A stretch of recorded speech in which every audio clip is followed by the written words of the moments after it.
प्रधानमंत्री मोदी ने भोपाल में समान नागरिक संहिता की वकालत करके 2024 के चुनावी मूड का संकेत दे दिया है। भोपाल में पार्टी के बूथ कार्यकर्ताओं की बैठक को संबोधित करते हुए पीएम मोदी ने कहा, दोहरी व्यवस्था देश में कैसे चल सकती है। पीएम के इस बयान के बाद सियासी घमासान मच गया है। पीएम मोदी के बयान के बाद यह सवाल उठ रहा है कि क्या 2024 के चुनाव में बीजेपी अपने कोर एजेंडे का तीसरा ब्रह्मास्त्र चलाने जा रही है। पीएम मोदी मध्य प्रदेश के भोपाल में बीजेपी की ओर से आयोजित मेरा बूथ सबसे मजबूत कार्यक्रम में पार्टी कार्यकर्ताओं को संबोधित कर रहे थे। इस दौरान उन्होंने यूसीसी पर कहा कि हम देख रहे हैं कि यूनिफॉर्म सिविल कोड के नाम पर लोगों को भड़काने का काम हो रहा है। एक घर में एक सदस्य के लिए एक कानून और दूसरे के लिए दूसरा कानून, तो ये कैसे चल पाएगा। तो ऐसी दोहरी व्यवस्था से देश कैसे चल पाएगा। पीएम मोदी ने विपक्ष पर आरोप लगाया कि वो यूसीसी के मुद्दे पर मुसलमानों को गुमराह कर रहा है। उन्होंने कहा कि हमें ध्यान रखना चाहिए कि संविधान भी देश के सभी नागरिकों को समान अधिकार देता है। पीएम ने शीर्ष अदालत का भी जिक्र किया और कहा कि सुप्रीम कोर्ट भी इसके पक्ष में है, लेकिन वोट बैंक की राजनीति करने वाले इसका विरोध कर रहे हैं। बीजेपी के कोर एजेंडे में 3 मुद्दे रहे हैं: अयोध्या में राम मंदिर निर्माण, जम्मू और कश्मीर से धारा 370 हटाना और देश में समान नागरिक संहिता कानून लागू करना। इनमें से राम मंदिर का निर्माण शुरू हो चुका है और धारा 370 भी खत्म हो गई है। अब बचा है तीसरा मुद्दा, समान नागरिक संहिता, जिस पर मोदी सरकार को काम करना है। तो क्या बीजेपी ने अपना आखिरी ब्रह्मास्त्र चला दिया है? यह सवाल यूं ही नहीं उठ रहा है। केंद्र की मोदी सरकार ने इस पर काम करना भी शुरू कर दिया है। हाल ही में केंद्रीय विधि आयोग ने यूसीसी को लेकर के सुझाव मांगे थे।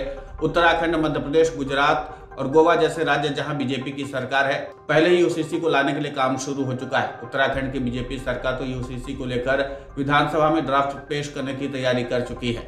उत्तराखंड के सीएम पुष्कर सिंह धामी ने बताया कि राज्य के लोग चाहते थे कि यूसीसी लागू हो, इस कारण ही हमें चुना गया। अगर मोदी सरकार इसे संसद में लाती है तो उसे इसके लिए दूसरों को भी साथ लेना होगा। हालांकि बीजेपी इसके बारे में आश्वस्त है।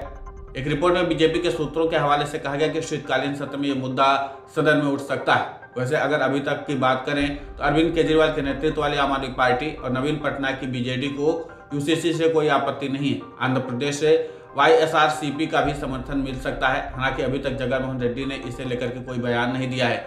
यूसीसी को लेकर के बीजेपी की अपनी चिंता है, खासतौर पर आदिवासी बहुल क्षेत्रों में इसके विरोध की संभावना को लेकर। मध्य प्रदेश, छत्तीसगढ़ और राजस्थान जैसे 3 राज्यों में इस साल के आखिर में चुनाव होना है।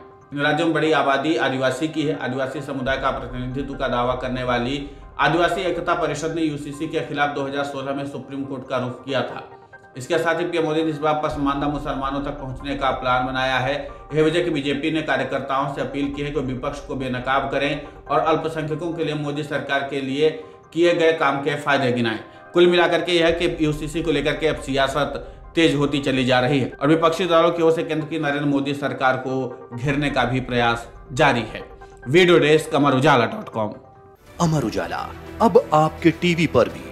अपने स्मार्ट टीवी पर YouTube पर सर्च करें अमर उजाला, चैनल सब्सक्राइब करें और देखें ताजा खबरें, वो भी HD क्वालिटी में। और हाँ, बेल आइकन दबाना ना भूलें ताकि हर खबर हो आपके घर। अमर उजाला, निष्पक्ष, निर्भीक, निरंतर।